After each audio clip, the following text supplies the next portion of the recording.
Hello student, आज हम विद्युत धारिता में एक नया टॉपिक लेकर आए हैं जिसमें हम पढ़ेंगे संधारित्र की प्लेटों के बीच जब कोई परावैद्युत पदार्थ रख देते हैं तब उस पर क्या प्रभाव पड़ता है।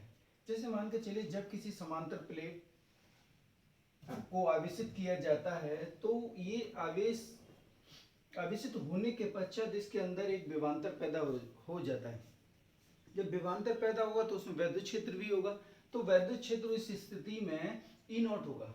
ओके, लेकिन जैसे ही समांतर प्लेटों के बीच कोई परावैद्युत पदार्थ रख देते हैं तो क्या होता है, जब वैद्युत क्षेत्र ऑलरेडी उस पर होता है तो क्या होता है, इस जो परावैद्युत पदार्थ के जो अणु हैं ध्रुवित होने लगते हैं, और ध्रुवित जब हो जाएंगे तो होगा क्या, जैसे प्लेट मान के चलिए ये प्लेट ए है और इसको पॉजिटिव आवेश दिया गया और जबकि प्लेट बी पर नेगेटिव आवेश है, तो जो अणु होंगे वो एंटी चार्ज से ध्रुवित होने लगेंगे, यानी कि पॉजिटिव नेगेटिव की तरफ अणु का जो भाग नेगेटिव है वो पॉजिटिव की तरफ अट्रैक्ट होगा, और जबकि अणु का जो पॉजिटिव भाग है वो प्लेट के नेगेटिव की तरफ अट्रैक्ट होगा। इस तरह से इसमें ध्रुवण पैदा हो जाता है।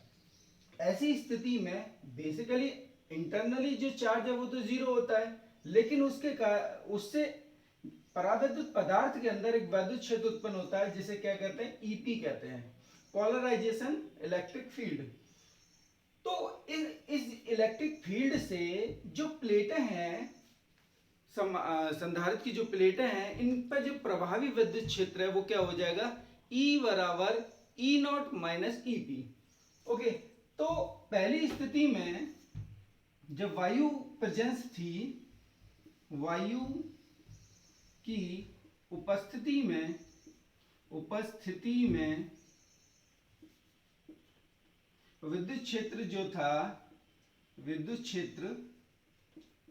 क्षेत्र वो था ई नॉट। ओके, ई नॉट बराबर हो जाएगा sigma upon epsilon not. Okay, जबकि परावैद्युत रखने पर, परावैद्युत पदार्थ जब प्लेटों के बीच रख देंगे, परावैद्युत माध्यम की उपस्थिति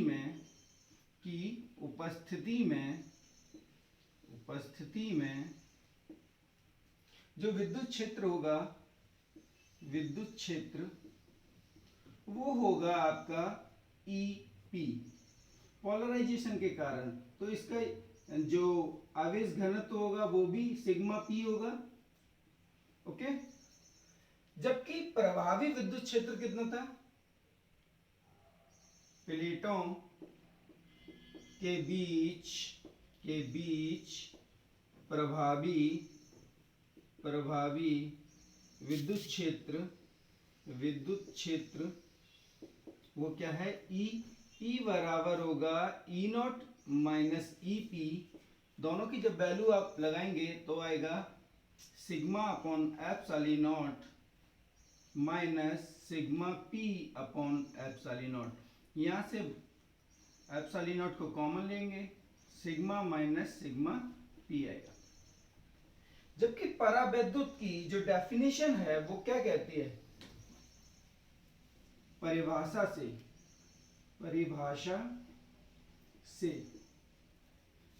से जो परावैद्युत की जो डेफिनेशन है वो है E बराबर होता है ईपी अपॉन के, जहां के क्या है, परावैद्युत नियतांक है।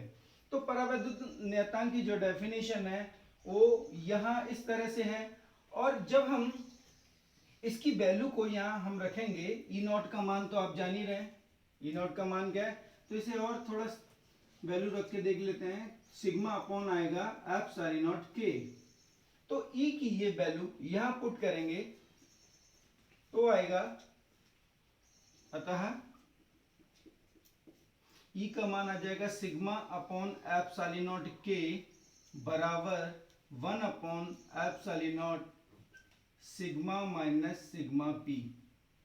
ओके, एप्सिलॉन नॉट से एप्सिलॉन नॉट कैंसिल हो जाएगा, तो सिग्मा पी बराबर आएगा सिग्मा 1 माइनस 1 अपॉन के। जब आप सॉल्व करेंगे तो ये आएगा। ओके, जबकि जब किसी विद्युत क्षेत्र में किसी परावैद्युत पदार्थ को रखा जाता है तो क्या होता है, इसके अणु क्या हो जाते हैं, ध्रुवित हो जाते हैं। ध्रुवित होने की स्थिति ये है, पहले आघूर्ण के कारण वो रोटेट होंगे, जहां नेगेटिव चार्ज है तो पॉजिटिव की तरफ, पॉजिटिव है तो नेगेटिव की तरफ क्या होता है, आघूर्णित होते हैं। आघूर्णित होने के बाद ध्रुवित होता है। ऐसी स्थिति में सदिश जो ध्रुवण है वो होता है P। ये हम पहले ही आपको पढ़ा चुके हैं, P बराबर का I इंटू E। जबकि जो E है वो है sigma upon epsilon not K। Okay, अतः ये कंडीशन को थोड़ा अप्लाई करें।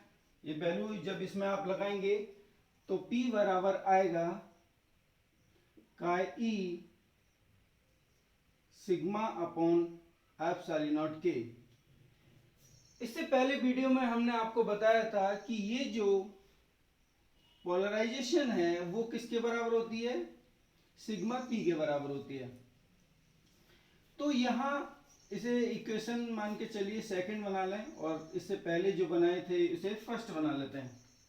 ओके, तो यहां दोनों इक्वेशनों को क्या करते हैं, रिलेशन करते हैं, या इसकी वैल्यू इधर लगा दें। तो समीकरण 1 व 2 से, समीकरण 1 एवं 2 से, तो दोनों को हम रिलेटेड कर रहे हैं। तो क्या आएगा, सिग्मा 1 माइनस 1 अपॉन के बराबर आएगा का E into sigma upon epsilon not के। ओके, तो यहां सिग्मा से सिग्मा कैंसिल हो जाएगा, और काय ई की जो वैल्यू आएगी वो आएगी एप्सिलॉन नॉट 1 माइनस के। ओके, सॉल्व कर लीजिएगा इसे। तो ये जो है,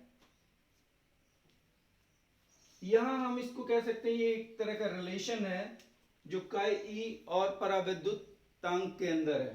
तो यहां पर अगर आपके पास ये तो वैल्यू फिक्स होती है, अगर माध्यम कोई भी दे दें तो काय ई की वैल्यू आप निकाल सकते हैं। इस तरह से आप ये छोटे छोटे क्वेश्चन जो कि न्यूमेरिकल में वो क्या कहते हैं कंपटीशन के अंदर आते हैं, आप इसे सॉल्व कर सकते हैं इसे लेके। इसी टॉपिक को आगे बढ़ाएंगे हम नेक्स्ट टाइम, नेक्स्ट वीडियो में। Thank you.